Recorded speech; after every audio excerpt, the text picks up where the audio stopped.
Bonjour à tous et bienvenue dans cette nouvelle vidéo. Aujourd'hui on va parler de comment bien commencer sa collection de figurines pop. Je vous ai préparé quelques conseils histoire de vous lancer dans l'aventure des Funko Pop et j'espère que ça va vous servir. Mon premier conseil est de vous renseigner sur ce qui existe. Il y a en effet des sites comme le site Pop Price Guide qui référence en fait toutes les Funko Pop existantes. Ça vous donne du coup une idée de ce qu'il y a donc pour chaque licence mais aussi la cote des figurines. Attention par contre parce que ce site notamment ce sont en fait des cotes qui sont basées sur le eBay US. Ce qui fait que du coup au niveau des cotes européennes ce sera pas exactement les mêmes mais ça vous donnera quand même un ordre d'idée. D'ailleurs si vous cherchez une cote plus représentative, donc une cote européenne d'une figurine, allez sur le eBay français, vous recherchez votre figurine, vous allez dans les ventes réussies et vous faites la moyenne en fait des prix de vente. C'est un petit peu plus chiant comme technique mais c'est comme ça qu'on fait. Du coup là on en vient au fait qu'il y a deux types de collections. Soit vous voulez une licence en mode full set, c'est-à-dire que vous voulez toutes les pièces de cette licence, soit vous voulez uniquement quelques personnages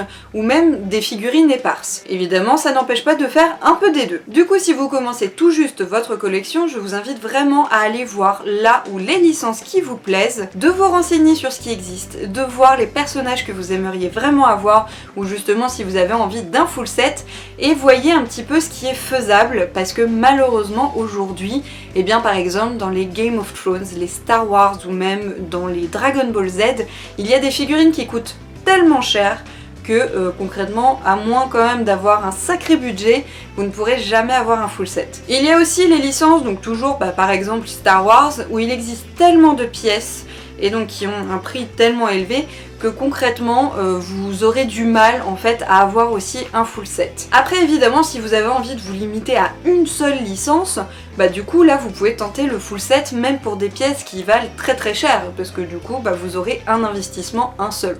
Pourquoi pas. Pour terminer sur ce conseil donc, je vous dirais juste de ne pas vous éparpiller. Après, ça n'est pas grave, même si finalement vous avez envie de recentrer votre collection au bout d'un moment, vous pouvez toujours les revendre, en plus ça vous fait du budget pour des nouvelles figurines, donc c'est pas bien grave. Mon conseil suivant c'est de bien vous renseigner sur les prix d'achat. C'est effectivement dommage d'aller acheter une figurine basique à 15 ou 16 € que vous trouverez très probablement en ligne vers les 11-13 €. Je sais que sur le coup ça fait pas forcément une énorme différence, on va dire qu'il y a 2-3 €. Par contre, si vous faites le calcul sur 10 figurines, ça fait déjà 20-30 € de différence et 30 € et bien c'est 2 figurines.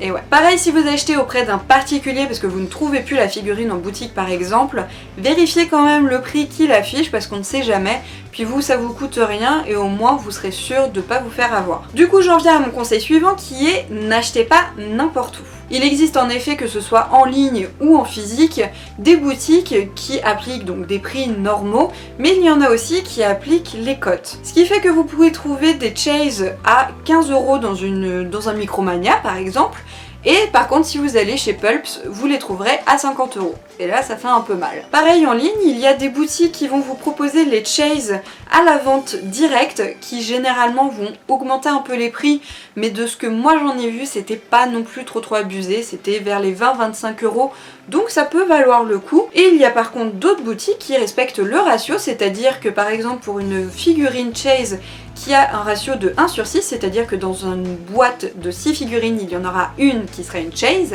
et bien en fait, si vous achetez donc par exemple chez Little Geek, vous aurez peut-être une chance sur 6 d'avoir la Chase. Et aussi, si vous achetez du coup le pack de 6 directement, vous êtes sûr d'avoir votre Chase. C'est un petit investissement, mais ça peut valoir le coup, après il suffit de revendre les autres quoi. Alors quand je vous dis de ne pas acheter n'importe où, c'est aussi pas sur n'importe quel site notamment. Vous avez des comptes professionnels sur Amazon qui sont très bien, mais que personnellement j'ai jamais testé, mais je sais que j'en entends beaucoup parler, comme par exemple Musique pour vous. Vous avez aussi des boutiques en ligne, et d'ailleurs je vous ai fait une vidéo à ce sujet, donc où je vous parle en fait de toutes celles que j'ai testées et que j'approuve, que je vous recommande. Moi mes principales ce sont Little Geek et Pop Culture, sachant que Little Geek est une boutique française donc il n'y a pas de frais de port. Par contre, vous recevrez vos figurines un peu plus tard. Popcultcha est par contre une boutique australienne, donc il y a une possibilité d'avoir des frais de douane, et ça d'ailleurs ça s'applique à tous vos achats hors Union Européenne. Par contre là c'est le site où vous serez sûr de recevoir vos figurines au moment de la sortie, donc ça peut être intéressant. Personnellement je fais jamais des grosses commandes, mais en fait les frais de douane sont tellement aléatoires que voilà, il y a toujours le risque à bien prendre en compte parce qu'en plus ça peut vite chiffrer. Et donc là du coup ça se mêle avec mon conseil suivant qui est attention aux contrefaçons. Si je vous dis ça, c'est parce qu'en fait, donc, vous allez peut-être trouver une boutique sur eBay par exemple, ou même sur AliExpress. Vous allez avoir des figurines à 5 €.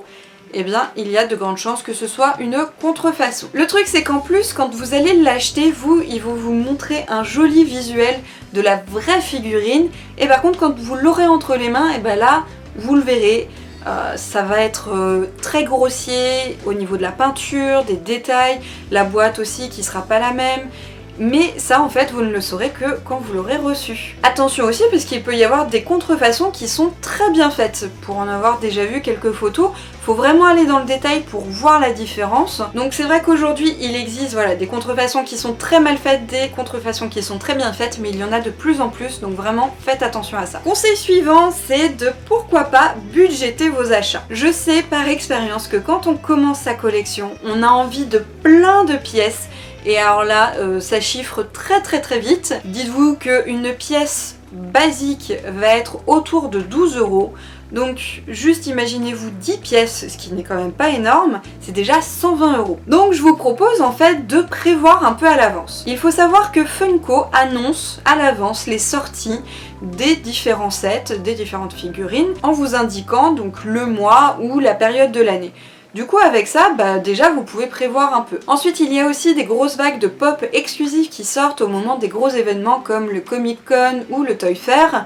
Et du coup là c'est pareil, c'est annoncé suffisamment en avance pour que vous puissiez prévoir. Par contre j'ai un autre conseil qui va totalement à l'encontre de celui-là et qui est si une figurine vous plaît, achetez-la quand elle sort. Du coup c'est vrai que c'est pas forcément facile de budgéter dans ces moments-là parce que des fois vous avez plusieurs sets, plusieurs figurines qui sortent en même temps et que vous avez tout envie. Le truc c'est que, et par expérience, vous pouvez avoir franchement de gros regrets. En fait plusieurs fois je me suis dit c'est pas grave, je l'achète pas maintenant, je l'achèterai plus tard, je verrai, elle sera encore disponible. Et en fait pas du tout. Me demandez pas pourquoi, mais c'est vrai que certaines pièces deviennent du jour au lendemain un peu difficiles à trouver, voire très difficiles à trouver. Ce qui fait que d'un mois sur l'autre, vous pouvez vous retrouver à payer la pièce le double de son prix auprès d'un particulier par exemple qui a décidé de s'en séparer, ou alors vous êtes obligé de vendre un rein. Voilà, vraiment pour éviter les déceptions, pour éviter les regrets, pour éviter de finalement pas avoir une pièce qui en fait vous aurait vraiment plu, que vous auriez vraiment voulu ajouter à votre collection, malheureusement c'est ça, achetez-la quand elle sort, au moins vous êtes sûr que vous l'avez. Et en plus, en faisant ça, c'est que si finalement vous changez d'avis plus tard, et c'est pas grave, vous la revendez, ça vous fait du budget comme je vous disais tout à l'heure pour de nouvelles pièces. C'est pas la fin du monde. Ensuite, quand vous avez vos premières figurines, et bien là vous avez deux types d'expositions. Soit vous gardez vos Funko Pop dans leur boîte, soit vous déboxez. Personnellement je suis team boîte comme vous le voyez derrière moi, mais j'en vois beaucoup qui aiment déboxer. Ça c'est vraiment libre à vous de faire comme vous le sentez.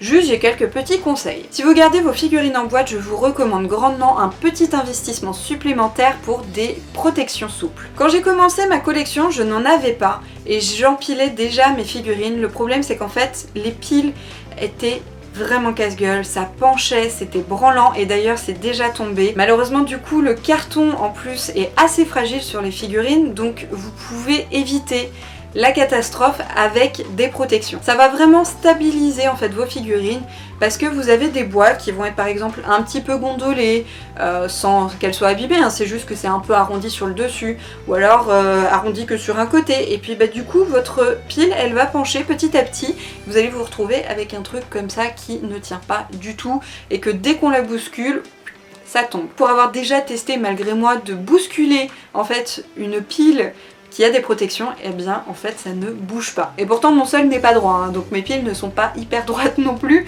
mais vraiment ça tient. Et donc si vous déboxez, là la seule chose que je peux vous recommander c'est de garder vos boîtes. C'est vraiment hyper important. Si un jour vous décidez pour une raison ou pour une autre de revendre votre figurine, sans la boîte, elle peut perdre jusqu'à la moitié de sa valeur.